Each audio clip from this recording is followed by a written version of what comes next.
ಈ ದಿನ ಆಲೋವೆರಾದಿಂದ ಈ ಒಂದು ಪರಿಹಾರವನ್ನು ಮಾಡಿಕೊಳ್ಳಿ. ಈ ಒಂದು ಪರಿಹಾರವನ್ನು ಮಾಡಿಕೊಳ್ಳುವುದರಿಂದ ಸಕಲ ದಾರಿದ್ರ್ಯ ನಿವಾರಣೆಯಾಗುತ್ತದೆ. ಜೊತೆಗೆ ಅದೃಷ್ಟ ಕೂಡಿ ಬರುತ್ತದೆ. ಗ್ರಹ ದೋಷಗಳು, ಪಿತೃದೋಷಗಳು, ದೃಷ್ಟಿದೋಷಗಳು, ಹಾಗೆಯೇ ನರದೃಷ್ಟಿ ದೋಷ, ಇನ್ನೂ ಮುಂತಾದ ದೋಷಗಳನ್ನು ಎಲ್ಲವನ್ನೂ ಸಹ ನಿವಾರಣೆ ಮಾಡುವಂತಹ ಶಕ್ತಿ ಈ ಆಲೋವೆರಾಕ್ಕಿದೆ. ಯಾವ ಮನೆಯಲ್ಲಿ ಆಲೋವೆರಾ ಗಿಡ ಇರುತ್ತದೆಯೋ ಅಂತಹ ಮನೆಯಲ್ಲಿ ಯಾವುದೇ ರೀತಿಯ ದೋಷಗಳು ಸಹ ಸುಳಿಯುವುದಿಲ್ಲ. ಮುಖ್ಯವಾಗಿ ಎಂತಹದ್ದೇ ಕೆಟ್ಟ ಕಣ್ಣು ಕೂಡ ಬಿದ್ದರೂ ಆ ಮನೆಗೆ ತಾಗುವುದಿಲ್ಲ ಎಂದು ಹೇಳುತ್ತಾರೆ. ಅಲೋವೆರಾದಲ್ಲಿ ಮುಕ್ಕೋಟಿ ದೇವತೆಗಳು ಸಹ ನೆಲೆಯೂರಿರುತ್ತಾರೆ. ಮುಖ್ಯವಾಗಿ ಲಕ್ಷ್ಮಿ, ಸರಸ್ವತಿ, ದುರ್ಗಾದೇವಿ ಒಟ್ಟಿಗೆ ಇರುವಂಥದ್ದು ಈ ಅಲೋವೆರಾದಲ್ಲಿ. ಈ ಅಲೋವೆರಾವನ್ನು ನಾನಾ ಪ್ರಕಾರದಲ್ಲಿ ಬಳಸುತ್ತಾರೆ. ಅಂದರೆ ಆರೋಗ್ಯಕ್ಕೆ ಸಂಬಂಧಪಟ್ಟಂತೆ ಹಾಗೂ ನಮ್ಮ ತ್ವಚೆಯ ಕಾಂತಿಯನ್ನು ಹೆಚ್ಚಿಸಿಕೊಳ್ಳಲು ಔಷಧ ತಯಾರಿಕೆಗೆ ಬೇಕಾಗುವ ಅತ್ಯಮೂಲ್ಯ ಗಿಡಮೂಲಿಕೆ ಇದಾಗಿದೆ. ಜೊತೆಗೆ ಅಲಂಕಾರಿಕ ವಸ್ತುವನ್ನಾಗಿ ಉಪಯೋಗಿಸುವುದು. ಹಾಗೆಯೇ ಇದನ್ನು ಈ ರೀತಿ ದೃಷ್ಟಿದೋಷಗಳ ನಿವಾರಣೆಗೆ ಉಪಯೋಗಿಸುತ್ತಾರೆ. ಮನೆಯಲ್ಲಿರುವಂತಹ ಕೆಟ್ಟ ದೋಷಗಳನ್ನು ಹಾಗೂ ನಕಾರಾತ್ಮಕ ಶಕ್ತಿಗಳನ್ನು ಹೋಗಲಾಡಿಸುವುದಕ್ಕೂ ಸಹ ಉಪಯೋಗಿಸುತ್ತಾರೆ. ಈ ಆಲೋವೆರಾದಿಂದ ನಾನಾ ರೀತಿಯ ತಂತ್ರಗಳನ್ನು ಮಾಡುತ್ತಾರೆ. ಆಲೋವೆರಾ ಯಾವ ಪ್ರಕಾರದಲ್ಲಿ ಯಾವ ದಿಕ್ಕಿಗೆ ಬೆಳೆಯುತ್ತದೆಯೋ ಆ ದಿಕ್ಕಿನ ಪ್ರಕಾರದಲ್ಲಿ ಮನೆಯಲ್ಲಿ ಏಳಿಗೆ ಆಗುತ್ತದೆ ಎಂದು ಸಹ ಹೇಳಲಾಗ್ತದೆ. ಅಲೋವೆರಾ ಬಲಗಡೆಗೆ ಬಾಗಿ ಬೆಳೆದರೆ ಆ ಮನೆಯಲ್ಲಿ ಹಣಕಾಸಿಗೆ ಸಮಸ್ಯೆ ಎಂದಿಗೂ ಬರುವುದಿಲ್ಲ ಎಂದೇ ಹೇಳ್ತಾರೆ. ಅಲೋವೆರಾ ಗಿಡ ನೇರವಾಗಿ ಬೆಳೆದರೆ ಆ ಮನೆಯ ವಂಶ ಚೆನ್ನಾಗಿ ವೃದ್ಧಿಯಾಗುತ್ತದೆ ಎಂದು ನಂಬುತ್ತಾರೆ. ಅಲೋವೆರಾ ಗಿಡ ಎಡಗಡೆಗೆ ಬಾಗಿ ಬೆಳೆದರೆ ಆ ಮನೆಯಲ್ಲಿ ಎಂದಿಗೂ ಸಹ ಒಂದು ಹಣಕಾಸಿನ ಸಮಸ್ಯೆಗಳಾಗಲಿ ಸಾಲಬಾಧೆಗಳಾಗಲಿ ಇರುವುದೇ ಇಲ್ಲವೆಂದು ಹೇಳ್ತಾರೆ. ಒಟ್ಟಾರೆಯಾಗಿ ಅಲೋವೆರಾ ಗಿಡ ಯಾವ ದಿಕ್ಕಿಗೆ ಬೆಳೆದರೂ ಸಹ ಮನೆಗೆ ಅದೃಷ್ಟವನ್ನೇ ತಂದುಕೊಡುತ್ತದೆ ಎಂದು ಜನರು ನಂಬಿದ್ದಾರೆ. ಇಂತಹ ಒಂದು ದೈವ ವೃಕ್ಷವಾದಂತಹ ಈ ಅಲೋವೆರಾವನ್ನು ನೀವು ಈ ದಿನ ಈ ಅಲೋವೆರಾದಿಂದ ಈ ಒಂದು ಪರಿಹಾರವನ್ನು ತಪ್ಪದೆ ಮಾಡಿಕೊಳ್ಳಿ. ಹಾಗೆಯೇ ಈ ದಿನ ಅಲೋವೆರಾ ಗಿಡವನ್ನು ಮನೆಗೆ ನೀವು ತಂದು ಬೆಳೆಸುವುದರಿಂದಲೂ ಸಹ ಖಂಡಿತವಾಗಿಯೂ ನಿಮ್ಮ ಮನೆಗೆ ಎಲ್ಲವೂ ಸಹ ಶುಭವಾಗುತ್ತದೆ ಎಂದು ಹೇಳಲಾಗುತ್ತದೆ. ಸ್ನೇಹಿತರೆ, ಅಲೋವೆರಾಕ್ಕೆ ಅಂತಹ ಒಂದು ಮಹಾನ್ ಶಕ್ತಿ ಇದೆ ಎಂದು ಹೇಳಲಾಗ್ತದೆ. ಅಲೋವೆರಾದ ಗಿಡವನ್ನು ನೆಡುವಾಗ ಆ ಗಿಡ ನೆಡುವ ಮೊದಲು ಒಂದು ನಾಣ್ಯವನ್ನು ಹಾಕಿ ನೋಡೋದ್ರಿಂದ ಮನೆಯಲ್ಲಿ ಲಕ್ಷ್ಮಿಯ ಅನುಗ್ರಹವಾಗುತ್ತದೆ, ಧನಪ್ರಾಪ್ತಿ ಯೋಗ ಬರುತ್ತದೆ. ಅಲೋವೆರಾ ಬೆಳೆದಂತೆಲ್ಲ ಮನೆಯಲ್ಲಿ ಹಣ ಹೆಚ್ಚಾಗ್ತಾ ಹೋಗುತ್ತದೆ ಎಂದೇ ವೇದ ಪಂಡಿತರು ಸಹ ಹೇಳುತ್ತಾರೆ. ಈ ದಿನ ರಹಸ್ಯ ಪರಿಹಾರ ಶಾಸ್ತ್ರದಲ್ಲಿ ತಿಳಿಸಿಕೊಟ್ಟಿರುವಂಥ ಈ ಅಲೋವೆರಾದ ಒಂದು ಪರಿಹಾರವನ್ನು ತಿಳಿಸಿಕೊಡ್ತಿದ್ದೇನೆ.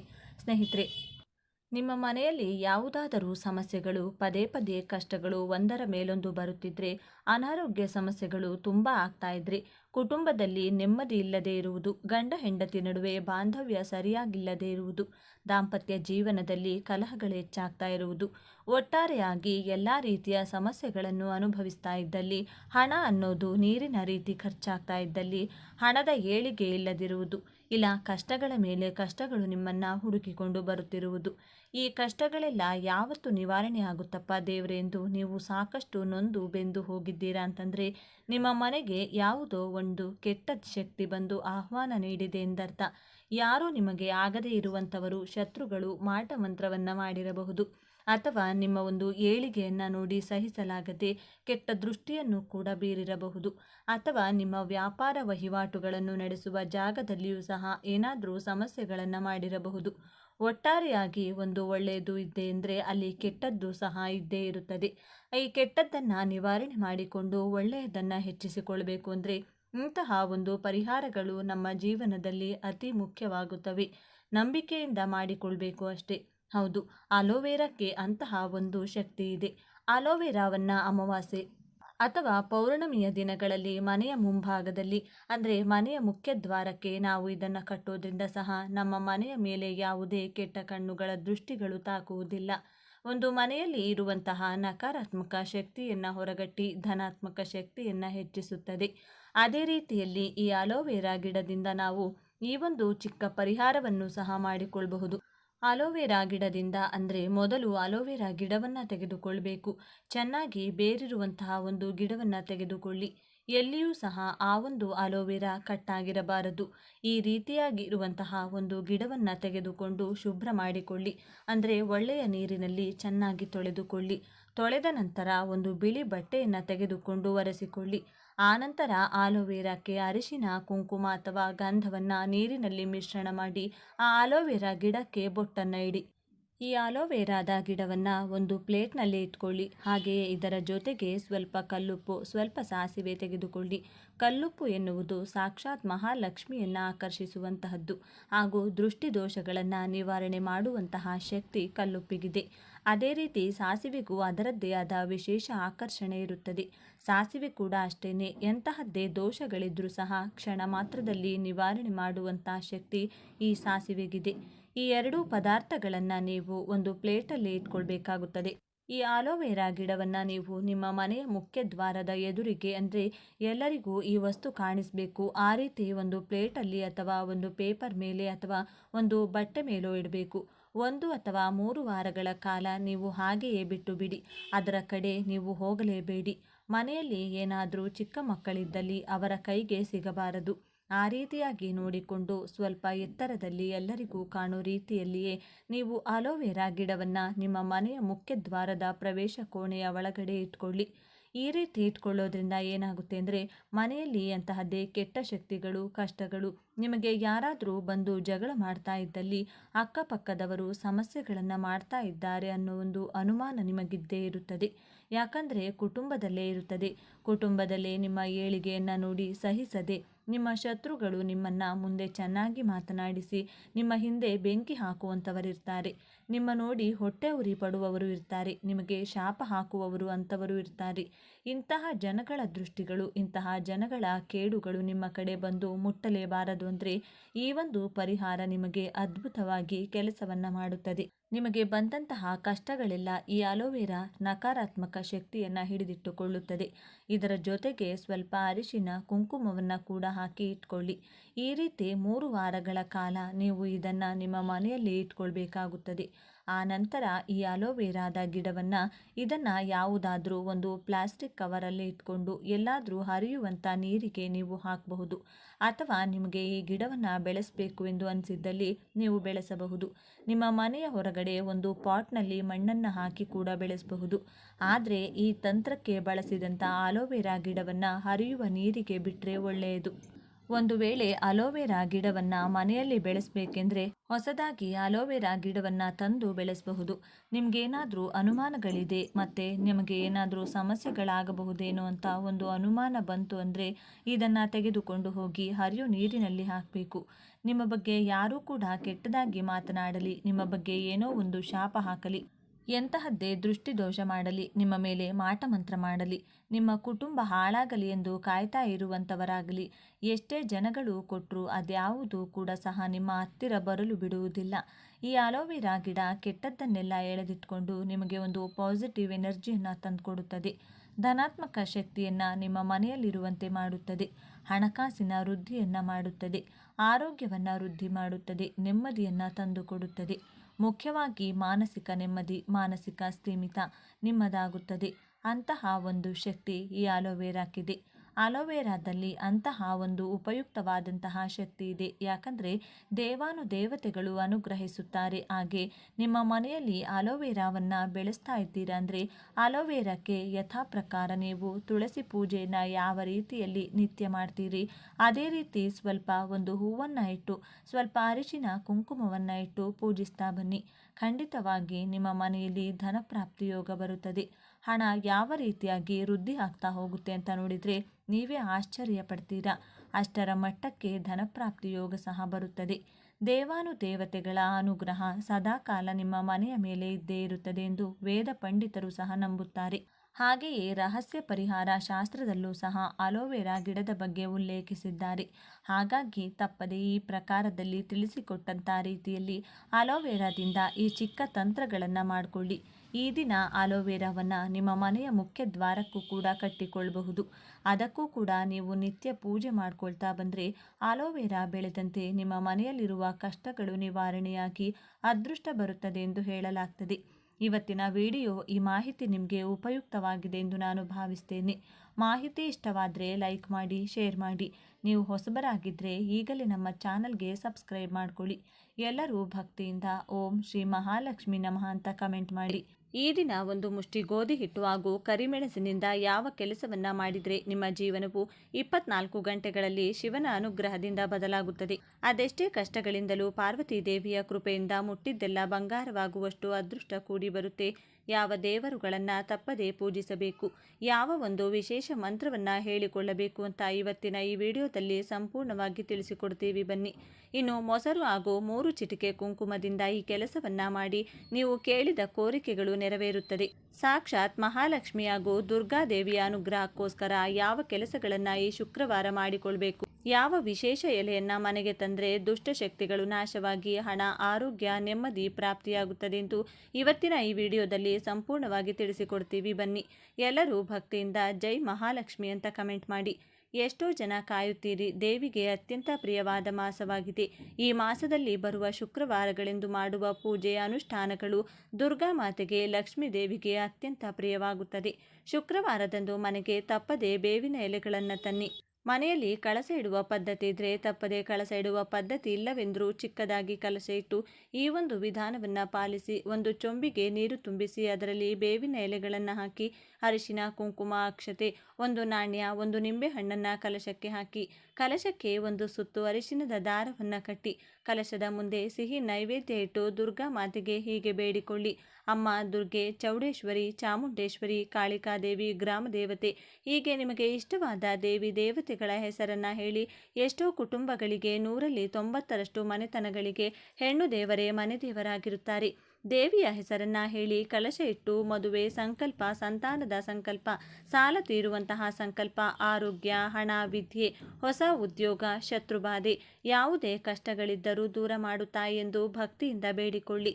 ಮೊಸರನ್ನದ ಜೊತೆಗೆ ಸಿಹಿ ಪೊಂಗಲನ್ನ ಮಾಡಿ ಕಲಶದ ಮುಂದೆ ನೈವೇದ್ಯವನ್ನ ಇಡಿ. ದುರ್ಗಾ ಅಷ್ಟೋತ್ತರ, ಲಲಿತ ಸಹಸ್ರನಾಮ ಪಾರಾಯಣ ಮಾಡುತ್ತಾ ಶುಕ್ರವಾರದ ಪೂಜೆಯನ್ನು ಮಾಡಿಕೊಳ್ಳಿ. ಈ ಒಂದು ವಿಧಿವಿಧಾನವನ್ನು, ವಿಶೇಷ ಪೂಜೆಯನ್ನು ಯಾವ ಸಮಯದಲ್ಲಿ ಮಾಡಿಕೊಳ್ಬೇಕು ಅಂತ ನೋಡೋದಾದರೆ ಬೆಳಗ್ಗೆ 4:30ರಿಂದ 5:30, ಬೆಳಗ್ಗೆ 6ರಿಂದ 7 ಗಂಟೆ, ಬೆಳಗ್ಗೆ 9ರಿಂದ 10:20. ಈ ಸಮಯದಲ್ಲಿ ನೀವು ದುರ್ಗಾ ಮಾತೆಯ ಪೂಜೆ ಅಥವಾ ಕಲಶ ಪ್ರತಿಷ್ಠಾಪನೆಯನ್ನು ಮಾಡಿಕೊಳ್ಳಬಹುದು. ಕಲಶ ಇಟ್ಟು ಪೂಜೆ ಮಾಡಲು ಸಾಧ್ಯವಾಗದಿದ್ದವರು ಏನು ಮಾಡಬೇಕು? ಕುಂಕುಮವನ್ನು ದುರ್ಗಾದೇವಿಯ ಮುಂದೆ ಒಂದು ಬಟ್ಟಲು ಅಥವಾ ತಟ್ಟೆಯಲ್ಲಿಟ್ಟು ಆ ತಟ್ಟೆಗೆ ಕುಂಕುಮವನ್ನು ಹಾಕುತ್ತಾ ದುರ್ಗಾ ಅಷ್ಟೋತ್ತರ ಅಥವಾ ಅಭಿರಾಮಿ ಸ್ತೋತ್ರ ಪಾರಾಯಣ ಮಾಡಿ ಯೂಟ್ಯೂಬ್ನಲ್ಲಿ ಹಾಕಿಕೊಂಡು ಈ ಅಭಿರಾಮಿ ಸ್ತೋತ್ರದ ಆಡಿಯೋವನ್ನು ಕೇಳಿ. ದುರ್ಗಾದೇವಿಯ ಫೋಟೋ ನಿಮ್ಮ ಮನೆಯಲ್ಲಿದ್ದರೆ ದೇವಿಯ ಮುಂದೆ ಕುಳಿತು ಈ ಪೂಜೆಯನ್ನು ಮಾಡಿಕೊಳ್ಳಿ. ಇಲ್ಲವಾದರೆ ಮನಸ್ಸಿನಲ್ಲಿಯೇ ನಿಮ್ಮ ಇಷ್ಟವಾದ ದೇವಿಯನ್ನು ಸ್ಮರಿಸಿ ಅಭಿರಾಮಿ ಸ್ತೋತ್ರವನ್ನು ಕೇಳುತ್ತಾ ಕುಂಕುಮಾರ್ಚನೆಯನ್ನು ಅತ್ಯಂತ ಸರಳವಾಗಿ ಮಾಡಿಕೊಳ್ಳಿ. ಬಳಿಕ ಆ ಕುಂಕುಮವನ್ನು ಇಡೀ ಕುಟುಂಬ ಹಣೆಗಿಟ್ಟುಕೊಳ್ಳಿ. ಪೂಜೆಯಲ್ಲಿ ದೇವಿಗೋಸ್ಕರ ಹಾಲಿಗೆ ಕಲ್ಲು ಸಕ್ಕರೆ ಹಾಕಿಡಿ. ವೀಳ್ಯದೆಲೆ, ಬಾಳೆಹಣ್ಣು, ಬಳೆ, ನಾಣ್ಯಗಳನ್ನು ಇಟ್ಟು ಹಣದ ಅಭಿವೃದ್ಧಿಯಾಗಲಿ, ಬಡತನ ದೂರವಾಗಲಿ, ಮನೆಯ ಯಜಮಾನ ಅಂದರೆ ನಿಮ್ಮ ಪತಿಗೆ ಸಕಲ ದಿಕ್ಕುಗಳಿಂದಲೂ ಯಶಸ್ಸು, ಅದೃಷ್ಟ ಕೂಡಿ ಬರಲಿ ಎಂದು ನಮಸ್ಕಾರ ಮಾಡಿಕೊಳ್ಳಿ. ಶುಕ್ರವಾರ ಕಾಲದಲ್ಲಿ ದುರ್ಗಾದೇವಿಯ ದೇವಸ್ಥಾನಕ್ಕೆ ಮೊಸರನ್ನ ನೈವೇದ್ಯ ಮಾಡಿಕೊಂಡು ದೇವಿಯ ಮುಂದೆ ಇಟ್ಟು ಪೂಜೆ ಮಾಡಿಸಿ. ಬಳಿಕ ಅಲ್ಲಿ ಬಂದಿರುವಂತಹ ಭಕ್ತರಿಗೆ ನಿಮ್ಮ ಕೈಯಿಂದ ಹಂಚಿ. ಗ್ರಾಮದೇವತೆಗೆ ಬೇವಿನ ಎಲೆ, ನಿಂಬೆಹಣ್ಣಿನ ದೀಪದ ಆರತಿಗಳನ್ನು ಅರ್ಪಿಸಿ. ಶುಕ್ರವಾರ ವಾರಾಹಿ ದೇವಿಯನ್ನು ನೆನೆದು ವಾರಾಹಿ ದೇವಿಯ ಮಂತ್ರಗಳನ್ನು ಹೇಳಿಕೊಳ್ಳಬಹುದು. ಮೈಸೂರು ಶ್ರೀ ಚಾಮುಂಡೇಶ್ವರಿ ಬೆಟ್ಟವಾಗಿರಬಹುದು, ದುರ್ಗಾ ಮಾತೆಯ ಶಕ್ತಿ ಕ್ಷೇತ್ರಗಳನ್ನಾಗಿರಬಹುದು. ಮೆಟ್ಟುಲು ಸೇವೆ ಮಾಡುತ್ತಾ ಅಂತ ದೇವಿಗೆ ಶುಕ್ರವಾರಗಳಲ್ಲಿ ಸೀರೆ, ಬಳೆ, ಮಡಿಲಕ್ಕಿ ಕೊಡ್ತೀನಿ ಅಂತ ನಿಮ್ಮ ಕೋರಿಕೆಗೆ ತಕ್ಕಂತೆ ಹರಕೆಗಳನ್ನು ಮಾಡಿಕೊಳ್ಳಿ. ಲಕ್ಷ್ಮೀದೇವಿ ಅದೃಷ್ಟ ಹಾಗೂ ಐಶ್ವರ್ಯವನ್ನು ಕರುಣಿಸಲು ಶುಕ್ರವಾರಗಳಂದು ಒಂದೇ ಒಂದು ತಾವರೆ ಪುಷ್ಪವನ್ನು ದೇವಿಯ ಮುಂದಿಟ್ಟು ಲಕ್ಷ್ಮಿ ಅಷ್ಟೋತ್ತರ, ವಿಷ್ಣು ಸಹಸ್ರನಾಮ ಎರಡನ್ನೂ ಕೂಡ ಜೊತೆಯಲ್ಲಿ ಕೇಳಿ. ದೇವಿಗೆ ಆಗಿನಿಂದ ಮಾಡಿದ ಪಾಯಸ, ಸಿಹಿ ಪಾಯಸವನ್ನು ಅರ್ಪಿಸಿ. ಮಹಾಲಕ್ಷ್ಮಿ ಜೊತೆಗೆ ವೆಂಕಟೇಶ್ವರ ಸ್ವಾಮಿಗೆ ಪಚ್ಚ ಕರ್ಪೂರದ ಆರತಿ ಬೆಳಗಿ. ಸಾಲದ ಜೀವನದಿಂದ ಮುಕ್ತಿ ದೊರೆತು ಹಣದ ವಿಸ್ಮಯಗಳು ನಿಮ್ಮ ಬದುಕಿನಲ್ಲಿ ನಡೆಯಲಿ ಎಂದು ಭಕ್ತಿಯಿಂದ ಮಹಾಲಕ್ಷ್ಮಿ ದೇವಿಗೆ ಬೇಡಿಕೊಳ್ಳಿ. ಶ್ರೀಚಕ್ರ ಇರುವ ದೇವಿ ಆಲಯಗಳಿಗೆ ಶುಕ್ರವಾರಗಳಂದು ಭೇಟಿ ನೀಡಿ ದರ್ಶನ ಪಡೆದರೆ ಜೀವನದಲ್ಲಿ ಎಂದಿಗೂ ಶತ್ರು ಬಾಧೆಗಳು ಬಾಧಿಸುವುದಿಲ್ಲ. ಮಾಟಮಂತ್ರ, ದುಷ್ಟಶಕ್ತಿಗಳ ಕಾಟದಿಂದ ಬೇಸತ್ತಿದ್ರೆ ತಪ್ಪದೆ ಶುಕ್ರವಾರಗಳಂದು ದುರ್ಗಾದೇವಿಯ ದೇವಸ್ಥಾನಗಳಲ್ಲಿ ಎಳನೀರಿನಿಂದ ಅಭಿಷೇಕ ಮಾಡಿಸಿ. ಗೋರಂಟಿ ಅಂದರೆ ಮೆಹಂದಿಯನ್ನು ಈ ಶುಕ್ರವಾರ ಕೈಗೆ ಹಾಕಿಕೊಂಡ್ರೆ ದುರ್ಗಾದೇವಿಯ ಜೊತೆಗೆ ಮಹಾಲಕ್ಷ್ಮಿಯ ಅನುಗ್ರಹ ಸಿಗುತ್ತದೆ. ದೇಹದಲ್ಲಿನ ವಿಷಕಾರಿ ಜಂತುಗಳು ಇದರಿಂದ ಸಾಯುತ್ತವೆಂದು ವಿಜ್ಞಾನ ಹೇಳುತ್ತದೆ. ಮೆಹಂದಿಯನ್ನು ಈ ಶುಕ್ರವಾರದಂದು ಕೈಗೆ ಹಚ್ಚಿಕೊಂಡ್ರೆ ಗಂಡನಿಗೆ ಆಯಸ್ಸು, ಆರೋಗ್ಯ, ಅದೃಷ್ಟ ಕೂಡ ವೃದ್ಧಿಯಾಗುತ್ತದೆ. ಮೆಹಂದಿ ಎಲೆಗಳು ಸಿಕ್ಕರೆ ಸ್ವಲ್ಪ ಅರಿಶಿನ ಬೆರೆಸಿ ನಿಮ್ಮ ಕೈನಿಂದ ಅರೆದು ಕೈಗೆ ಹಚ್ಚಿಕೊಳ್ಳಿ. ಮೊದಲು ತಿಳಿಸಿದ ಕಳಸ ಪೂಜೆಯನ್ನು ಶುಕ್ರವಾರ ಮಾಡಿರ್ತೀನಿ. ಮರುದಿನ ಶನಿವಾರ ಕಳಸ ವಿಸರ್ಜನೆಯನ್ನು ಬೆಳಗ್ಗೆ ಮಾಡಿಕೊಳ್ಳಬಹುದು. ಕಳಸದಲ್ಲಿದ್ದಂತಹ ನಿಂಬೆಹಣ್ಣು, ಎಲೆ, ನೀರನ್ನು ಮರದ ಬುಡಕ್ಕೆ ಹಾಕಿ ನಾಣ್ಯವನ್ನು ಪೂಜಾ ಕೋಣೆಯಲ್ಲಿಟ್ಟಿಟ್ಟುಕೊಳ್ಳಿ. ಶುಕ್ರವಾರ ಸಾಂಬ್ರಾಣಿ ಧೂಪವನ್ನು ಮನೆಯಲ್ಲಿ ಹಾಕಿ ಮನೆಗೆ ಮುತ್ತೈದೆಯರನ್ನು ಕರೆಸಿ ಅರಿಶಿನ, ಕುಂಕುಮ, ತಾಂಬೂಲ, ರವಿಕೆ, ಹಣವನ್ನು ಕೊಟ್ಟು ಅವರ ಆಶೀರ್ವಾದವನ್ನು ಪಡೆದುಕೊಳ್ಳಿ. ಇದರಿಂದ ಸುಮಂಗಲಿ ತತ್ವ ನಿಮಗೆ ವೃದ್ಧಿಯಾಗುತ್ತದೆ. ಮಹಾಲಕ್ಷ್ಮೀ ದೇವಿಯು ಮುತ್ತೈದೆಯರ ಮೂಲಕ ಮನೆಗೆ ಪ್ರವೇಶ ಮಾಡುತ್ತಾಳೆ. ಇನ್ನು ಮೊದಲು ವಾಯುಪುತ್ರ ಆಂಜನೇಯನ ಗುಡಿಗೆ ಹೋಗಿ ಆತನ ದರ್ಶನ ಪಡೆದು ಪ್ರದಕ್ಷಿಣೆ ಮಾಡಿ ಎಳ್ಳೆಣ್ಣೆಯ ದೀಪಗಳನ್ನು ಹಚ್ಚಿ. ಇದರಿಂದ ಅಸಾಧ್ಯವಾದ ಕೆಲಸಗಳು ಕೂಡ ಸಾಧ್ಯವಾಗುತ್ತದೆ. ಕೆಲಸಗಳು ಸುಲಭವಾಗುತ್ತದೆ. ದುಷ್ಟಶಕ್ತಿಗಳ ನಾಶವಾಗುತ್ತದೆ. ಶತ್ರು ಭಯ, ಆರೋಗ್ಯ ಸಮಸ್ಯೆಗಳಿಂದ ವಿಶೇಷ ರಕ್ಷಣೆ ಆಂಜನೇಯನಿಂದ ನಿಮಗೆ ಪ್ರಾಪ್ತಿಯಾಗುತ್ತದೆ. ಈ ದಿನ ನೀವು ಯಾವುದೇ ಅನುಷ್ಠಾನಗಳನ್ನು ಮಾಡಿದರೂ ದೃಷ್ಟಿ ತೆಗೆಯಲು ಮಾಡುವಂಥ ಪರಿಹಾರಗಳನ್ನು ಮಾಡಿದರೆ ಅತಿ ಬೇಗನೆ ಫಲ ನೀಡುತ್ತದೆ. ಈ ದಿನ ಪಿತೃಗಳ ಸೇವೆ ಮಾಡಿದರೆ, ಪಿತೃಗಳ ಸ್ಮರಣೆಯನ್ನು ಮಾಡಿಕೊಂಡ್ರೆ ತುಂಬ ಒಳ್ಳೆಯದು. ಭಗವಂತನು ಪಿತೃಗಳ ಸ್ಮರಣೆ ಮಾಡಬೇಕು. ಕೇವಲ ಪಿತೃಪಕ್ಷದಲ್ಲಷ್ಟೇ ಅಲ್ಲದೆ ಪ್ರತಿ ತಿಂಗಳು ಬರುವಂತಹ ಇಂತಹ ಅಮಾವಾಸ್ಯೆಗಳಂದು ಪಿತೃತರ್ಪಣವನ್ನು ನೀಡುತ್ತಾ ಬಂದರೆ ಪಿತೃಗಣಗಳು ಸಂತೃಪ್ತಗೊಂಡು ಇಡೀ ಕುಟುಂಬಕ್ಕೆ ಆರಿಸುತ್ತಾರೆ. ಇದರಿಂದ ನಿಮ್ಮ ಮನೆಯಲ್ಲಿರುವಂತಹ ಎಲ್ಲ ಅನಾರೋಗ್ಯ ಸಮಸ್ಯೆ, ಕಾರ್ಯ ಅಡೆತಡೆ, ಹಣದ ಸಂಕಷ್ಟ ದೂರವಾಗಿ ಉತ್ತಮೋತ್ತಮ ಫಲಗಳು ಸಿಗುತ್ತದೆ. ಈ ದಿನ ಪಿತೃಗಳಿಗೆ ತಪ್ಪದೆ ತರ್ಪಣವನ್ನು ನೀಡಿ ಮನೆಯಲ್ಲಿ ಅಡುಗೆ ಮಾಡಿದ ತಕ್ಷಣ ಅನ್ನವನ್ನು ನೀವು ತಯಾರಿಸಿದ ಆಹಾರವನ್ನು ಮನೆಯ ಹೊರಭಾಗದಲ್ಲಿ ಒಂದು ಎಲೆಯ ಮೇಲಿಟ್ಟು ಪಿತೃಗಳ ಹೆಸರನ್ನು ಮನಸ್ಸಿನಲ್ಲಿ ಸ್ಮರಿಸಿಕೊಳ್ಳಿ. ನಾಳೆ ನದಿ ಸ್ನಾನ ಮಾಡಿದರೆ ತುಂಬ ಒಳ್ಳೆಯದು. ಸಾಧ್ಯ ಆಗಿಲ್ಲ ಅಂದರೆ ಪವಿತ್ರ ನದಿಗಳ ನೀರನ್ನು ಬೆರೆಸಿಕೊಂಡು ಸ್ನಾನ ಮಾಡಿ. ಅದು ಕೂಡ ಸಾಧ್ಯವಾಗಲ್ಲ ಅಂದರೆ ಕಲ್ಲುಪ್ಪು, 5-6 ಬೇವಿನ ಎಲೆಯನ್ನು ಬೆರೆಸಿಕೊಂಡು ಸ್ನಾನ ಮಾಡಿ. ಇದರಿಂದ ದೇಹದಲ್ಲಿನ ಎಲ್ಲ ನೆಗೆಟಿವ್ ಶಕ್ತಿಗಳು ತೊಲಗಿ ಹೋಗುತ್ತದೆ. ಈ ದಿನ ಗೋಧಿ ಹಿಟ್ಟಿನಿಂದ ಮಾಡಬೇಕಾದ ಮುಖ್ಯವಾದ ಕೆಲಸ ಯಾವುದು ಅಂತ ನೋಡೋದಾದರೆ, ಗೋಧಿ ಹಿಟ್ಟಿನಿಂದ ಮನೆಯಲ್ಲಿ ಎಷ್ಟೆಷ್ಟು ಜನ ಇರ್ತೀರೋ ಅಷ್ಟು ಜನರಿಗೆ ಒಂದೊಂದು ಚಪಾತಿಯಂತೆ ತಯಾರು ಮಾಡಿಕೊಂಡು ಆ ಚಪಾತಿಯ ಮೇಲೆ ತುಪ್ಪವನ್ನು ಹಚ್ಚಬೇಕು. ನಂತರ ಕೈನಲ್ಲಿ ಆ ಚಪಾತಿಯನ್ನು ಹಿಡಿದು ಒಬ್ಬೊಬ್ಬರಿಗೆ 3 ಬಾರಿ ಎಡಭಾಗದಿಂದ 3 ಬಾರಿ ಬಲಭಾಗದಿಂದ ತಲೆಯ ಮೇಲೆ ಸುತ್ತಿ ಇಳಿ ತೆಗೆದು ಮನೆಯ ಬಳಿ ಇರುವಂತಹ ಶ್ವಾನಕ್ಕೆ ನೀಡಬೇಕು. ಇದರಿಂದ ನಿಮಗಿರುವ ಎಲ್ಲ ವಿಧವಾದ ದೃಷ್ಟಿ ದೋಷಗಳು ಕಳೆದು ಹೋಗುತ್ತದೆ. ಅಕ್ಕಪಕ್ಕದವರ ದೃಷ್ಟಿ, ಜನರ ಕೆಟ್ಟ ಕಣ್ಣು, ಕೆಲಸ ಮಾಡುವ ಜಾಗದಲ್ಲಿ ಯಾರಾದರೂ ಶತ್ರುಗಳಿದ್ರೆ, ಸಂಬಂಧಿಕರ ಅಸೂಯೆ ಇದ್ದರೆ ದೂರವಾಗುತ್ತದೆ. ಇದರಿಂದ ಸಕಲ ಕಾರ್ಯಗಳಲ್ಲೂ ಯಶಸ್ಸು, ಮಾನಸಿಕ ನೆಮ್ಮದಿ ಸಿಗುತ್ತದೆ. ದೃಷ್ಟಿದೋಷಗಳು ದೂರವಾದರೆ ಸಂಪಾದನೆಗಿರುವಂತಹ ಅಡ್ಡಿಗಳು ಕೂಡ ಕಳೆದು ಹೋಗುತ್ತದೆ. ಮನೆಯಲ್ಲಿ ಒಂದು ತಟ್ಟೆಯ ಮೇಲೆ ಬೇವಿನ ಎಲೆಗಳನ್ನಿಟ್ಟು ಅದರ ಮೇಲೆ ಮಣ್ಣಿನ ದೀಪವನ್ನು ಹಚ್ಚಿ ದೀಪಕ್ಕೆ ಎಳ್ಳೆಣ್ಣೆಯ ಜೊತೆಗೆ ಸ್ವಲ್ಪ ಕುಂಕುಮವನ್ನು ಹಾಕಿ ನಿಮ್ಮ ಕುಲದೇವರಲ್ಲಿ ಹೆಣ್ಣು ದೇವರುಗಳಿದ್ರೆ ಪ್ರಾರ್ಥನೆ ಮಾಡಿಕೊಳ್ಳಿ. ಇಲ್ಲವಾದರೆ ಗ್ರಾಮ ದೇವತೆಗೆ ನಮಸ್ಕಾರ ಮಾಡಿಕೊಂಡು ಈ ದೀಪವನ್ನು ಹಚ್ಚಿ. ಮನೆಯಲ್ಲಿನ ಎಲ್ಲ ನೆಗೆಟಿವ್ ಶಕ್ತಿಗಳು ಕಳೆದು ಅನೇಕ ಮೂಲಗಳಿಂದ ಧನಗಮನವಾಗುತ್ತದೆ. ಇದರ ಜೊತೆಗೆ ಮನೆಗೆ ಸಮೀಪವಿರುವಂತಹ ಗ್ರಾಮ ದೇವತೆಯ ಆಲಯಕ್ಕೆ ನಿಮ್ಮ ಕೈನಿಂದ ತಯಾರು ಮಾಡಿದ ನಿಂಬೆಹಣ್ಣಿನ ಚಿತ್ರಾನ್ನವನ್ನಾಗಿರಬಹುದು, ಮೊಸರನ್ನವಾಗಿರಬಹುದು ಕೊಟ್ಟು ವಿಶೇಷವಾಗಿ ಮನೆಯ ಸದಸ್ಯರ ಹೆಸರನ್ನು ಹೇಳುತ್ತಾ ಪೂಜೆಯನ್ನು ಮಾಡಿಸಿ. ನಂತರ ಪ್ರಸಾದವನ್ನು ಅಲ್ಲಿ ಬಂದಂತಹ ಭಕ್ತರಿಗೆ ನಿಮ್ಮ ಕೈಯಿಂದ ಹಂಚಿ ದೇವಿ ದೇಗುಲದಲ್ಲಿ ಸಿಗುವ ಕುಂಕುಮವನ್ನು ಮನೆಗೆ ತಂದು ಹಣೆಗೆ ತಿಲಕವಾಗಿಡುತ್ತಾ ಬನ್ನಿ. ಇದರಿಂದ ಮುಂದಿನ ಗ್ರಾಮ ದೇವತೆಯ ರಕ್ಷಣೆ ನಿಮ್ಮ ಇಡೀ ಕುಟುಂಬಕ್ಕೆ ಸದಾ ಇರುತ್ತದೆ. ಈ ದಿನದಂದು ಮನೆಯಲ್ಲಿ ಶಿವಲಿಂಗ ಇತ್ತು ಅನ್ನೋದಾದರೆ ಕಪ್ಪು ದ್ರಾಕ್ಷಿ ರಸಕ್ಕೆ ಕಪ್ಪು ಮೆಣಸಿನ ಕಾಳುಗಳನ್ನು ಬೆರೆಸಿ ಅಭಿಷೇಕ ಮಾಡಿದರೆ ಶತ್ರುಗಳೆಲ್ಲ ಸಮೂಹವಾಗಿ ನಶಿಸಿ ಹೋಗ್ತಾರೆ. ಶತ್ರುಗಳು ಮಾಡಿಸುವಂತಹ ಮಾಟಮಂತ್ರ ಆಗಿರಬಹುದು, ದುಷ್ಟಶಕ್ತಿಗಳ ಕಾಟ ಆಗಿರಬಹುದು, ಅವರಿಗೆ ರಿವರ್ಸ್ ಆಗುತ್ತದೆ. ಆ ವ್ಯಕ್ತಿಯಿಂದ ನಿಮಗಾಗುವಂತಹ ತೊಂದರೆಗಳು ಶಾಶ್ವತವಾಗಿ ನಿಂತು ಹೋಗುತ್ತದೆ. ಈ ದಿನ ಸಾಧ್ಯವಾದರೆ ಶಿವನ ದೇಗುಲಕ್ಕೆ ಹೋಗಿ ಶಿವಪ್ಪನ ದರ್ಶನ ಮಾಡಿ ಮನೆಗೆ ಬನ್ನಿ. ಇನ್ನೂ ಸಾಧ್ಯವಾಗುತ್ತೆ ಅಂದರೆ ಕಾಲಭೈರವನ ದರ್ಶನ ಮಾಡಿಕೊಳ್ಳಿ. ಈ ದಿನದಂದು ಪುಸ್ತಕಗಳನ್ನು ದಾನವಾಗಿ ನೀಡಿ, ಧಾನ್ಯಗಳನ್ನು ದಾನವಾಗಿ ನೀಡಿ, ವಸ್ತ್ರ ದಾನವನ್ನು ಮಾಡಿ. ಇದರಿಂದ ಸಕಲ ಪಾಪಗಳು ನಶಿಸಿ ಪುಣ್ಯಫಲ ಪ್ರಾಪ್ತಿಯಾಗುತ್ತದೆ. ಇನ್ನು ಕೊನೆಯದಾಗಿ ಈ ಒಂದು ಮಂತ್ರವನ್ನು ಈ ದಿನ ಕೇವಲ 21 ಬಾರಿ ಹೇಳಿಕೊಂಡು ಶತ್ರುಗಳ ಹೆಸರನ್ನು ಸ್ಮರಿಸಿದರೆ ಅವರಿಂದ ಆಗುವಂತಹ ಎಲ್ಲ ಸಮಸ್ಯೆಗಳು ಕಾಟಗಳು ನಿಂತು ಹೋಗುತ್ತದೆ. ಕೆಟ್ಟ ದೃಷ್ಟಿ ಮಾಟ ಮಂತ್ರದ ಸಮಸ್ಯೆಗಳು ಕಳೆದು ಶತ್ರುಗಳು ಕೂಡ ನಿಮಗೆ ಮಿತ್ರರಾಗಿ ಪರಿವರ್ತನೆ ಆಗ್ತಾರೆ. ಈ ಒಂದು ಮಂತ್ರ ಈ ವಿಧವಾಗಿದೆ. ಓಂ ರಾಮ ಪರಶುರಾಮ ನರಸಿಂಹ ವಿಷ್ಣು ವಿಕ್ರಮ ನಮೋ ನಮಃ. ಮತ್ತೊಮ್ಮೆ ಹೇಳ್ತೀವಿ ಕೇಳಿ. ಓಂ ರಾಮ ಪರಶುರಾಮ ನರಸಿಂಹ ವಿಷ್ಣು ವಿಕ್ರಮ ನಮೋ ನಮಃ. ಈ ಒಂದು ಅದ್ಭುತವಾದ ಮಂತ್ರವನ್ನು ನಾಳೆಯ ದಿನ ಸಾಧ್ಯವಾದಷ್ಟು ಬಾರಿ ಹೇಳಿಕೊಂಡು ವಿಷ್ಣು ದೇವರನ್ನು ವಿವಿಧ ರೀತಿಯಲ್ಲಿ ಸ್ಮರಿಸಿಕೊಳ್ಳಿ. ನೋಡಿದ್ರಲ್ಲ, ಶುಕ್ರವಾರದಂದು ಯಾವೆಲ್ಲ ಕೆಲಸಗಳನ್ನು ಮಾಡಿದರೆ ದುರ್ಗಾ ಮಾತೆ ಹಾಗೂ ಸಾಕ್ಷಾತ್ ಶ್ರೀ ಮಹಾಲಕ್ಷ್ಮಿ ದೇವಿಯು ಮನೆಗೆ ಬಂದು ಕುಟುಂಬದ ರಕ್ಷಣೆ ಮಾಡ್ತಾಳೆ ಅಂತ ಇವತ್ತಿನ ಈ ವಿಡಿಯೋದಲ್ಲಿ ತಿಳಿಸಿಕೊಟ್ಟಿದ್ದೇವೆ. ಈ ಮಾಹಿತಿ ನಿಮಗೆ ಇಷ್ಟವಾದರೆ ಜೈ ದುರ್ಗಾ ಮಾತೆ ಜೈ ಮಹಾಲಕ್ಷ್ಮಿ ದೇವಿ ಅಂತ ಬರೆದು ಈ ವಿಡಿಯೋವನ್ನು ಪ್ರತಿಯೊಬ್ಬರಿಗೂ ಶೇರ್ ಮಾಡಿ. ಮುಂದಿನ ಬಾರಿ ಮತ್ತೊಂದು ವಿಶೇಷ ದೈವ ಮಾಹಿತಿಯೊಂದಿಗೆ ನಮ್ಮ ಚಾನಲ್ ಮೂಲಕ ಭೇಟಿಯಾಗೋಣ. ಧನ್ಯವಾದಗಳು ಸ್ನೇಹಿತರೆ.